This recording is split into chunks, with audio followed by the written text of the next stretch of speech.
umva amagambo umuhanzikazi Rihanna yasubije abirirwa bavuga ko akabije kubyara bikarenga hakajya agendana n'abana kandi ari umusitari maze ayo magambo akayitisha agaciro. Mu busanzwe usanga abahanzi cyangwa abasitari bakomeye bakunze kutagaragaza abana babo ku mbuga nkoranyambaga cyane cyane iyo bakiri bato. Abenshi usanga biterwa nuko nta mwanya babona wo kwirirwa bagenda n'abana kubera impamvu z'akazi. Abandi bakumva ko hari ibintu bidasa neza kwirirwa ugendana n'umwana cyangwa se n'abana bawe cyane cyane iyo bakiri bato. Ariko ku muhanzi ukomeye ku isi Rihanna we siko bimeze, kuko usanga no mu birori bikomeye byajemo n'abanyacyubahiro hadatinya gutwara abana be. Ese ubundi gutwara umwana uri umusitari ni igisebo? Ese inshingano z'umubyeyi ku mwana ni izihe? Ese kuba uri umusitari byakubuza kwita ku mwana wawe uko bikwiye? Reka twumve icyo Rihanna abivugaho ndetse n'icyo yasubije abahora bamubaza icyo kibazo. Many people ask me, Rihanna, why don't you hire a nanny even though you're worth $2 billion? Ati abantu benshi bambaza impamvu ndashaka abakozi bo kwita ku bana banjye kandi ufite ubushobozi bwo kwinjiza amadolari menshi yo kwishyura abo bantu. Abandi ati dore uracyabyara, ese ubundi wabiretse? Ariko ngiye kukubwira ibintu bitatu by'ingenzi impamvu nkora ibi ngibi.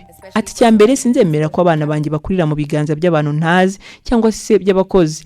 Ndabizi nta kintu cyiza nko kubaho ibintu byawe bikorwa mu ibanga cyane cyane iyo bigeze ku bana bawe, ku basitari, kuko rimwe na rimwe abatari byiza kubashyira ku karubanda. Hari igihe bituviramo ingaruka zitari nziza, ariko aba n'abana banjye bwite, ntabwo ari aba buri umwe wese. Ndashaka ko bumva cyangwa se babumbatirwa urukundo rwa nyina ndetse no kumpora mu biganza bikozwe nanjye, apana ku bantu ntazi. Ati ndabyibuka nitabira ibirori bya Global Premier of Smiths, abantu bakomeje gutangazwa n'ukuntu nazanye abana ndetse mbitaho kandi nkuriwe. Iyo niyo yari inkura ahantu hose, ariko kuri jye niryo ryari ishema, ni n'ibintu bisanzwe kuri jye nk'umubyeyi kwita ku bana banjye. Icya kabiri, mbashaka kubaka ubushuti cyangwa se ubumwe n'abana banjye kurushwa nabarutisha amafaranga. Yewe ushobora kugira n'abakozi benshi bita ku bana bawe, ariko ndakubwiza ukuri nubwo wagira abo bose nawe warusha urukundo umubyeyi akunda umwana we. Gerageza rimwe na rimwe guhagarika akazi cyangwa se kwiyakonje kugira ngo ngire igihe gihagije cyo kwita ku bana banjye. Sinshaka ko muzajya mubona ibihe byiza nagiranye n'abana banjye ariko ibyo bikerekanwa kuri televiziyo cyangwa se mu mafoto kandi atari ko bimeze mu buzima busanzwe. Nzemera nduha ariko babone ko wenda mama wabo yababoneye umwanya. Icyo uriti bide nuko nge n'umugabo wanjye Rock Asap dukunda abana bacu kuko duhora twifuza ko ari twabitaho kurusha undi muntu wari we wese, kandi tugahora twumva ubwo buryo bwo guhorana nabo bakiri bato kurusha uko twabasiga mu biganza by'abantu tutazi. Ni nayo mpamvu duhora dushaka ko abana bacu bumva bakunzwe kuva twababona.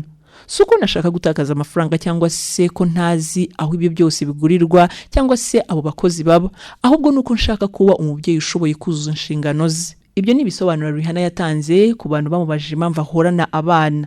Avuga ko kuri we abana ari ingenzi kandi ko nta kintu na kimwe cyamubuza kwita ku bana be kuko ari mama wabo. N'umuhanzikazi uzwi ku izina rya Rihanna, Robin Rihanna Fenty, umuririmbyi, umwanditsi w'indirimbo, umunyamideli, umukinnyi wa filime ndetse n'umucuruzi ukomoka mu gihugu cya Barbados, yavutse ku itariki ya 20 Gashyantare mu mwaka w'1988. Yamamaye cyane mu njyana za pop, R&B, reggae n'izindi. Ahinduka umwe mu bahanzi bakunzwe cyane ku isi kubera indirimbo nyinshi nka Umbrella, Diamonds, Work n'izindi. Uretse mu muziki, Rihanna azwi cyane nk'umushoramari. Yashinze ikirango Fenty Beauty cyamamaye ku isi hose kubera ibikoresho byo kwisiga byita ku bwiza bwa buri muntu wese, ndetse anafite uruganda rw'imyenda rwitwa Savage X Fenty. Numwe mu bagore bakiri bato bageze ku rwego rwo hejuru mu bukungu kuko mu mwaka wa 2021 yatangajwe nk'umuhanzi w'umuherwe ku isi.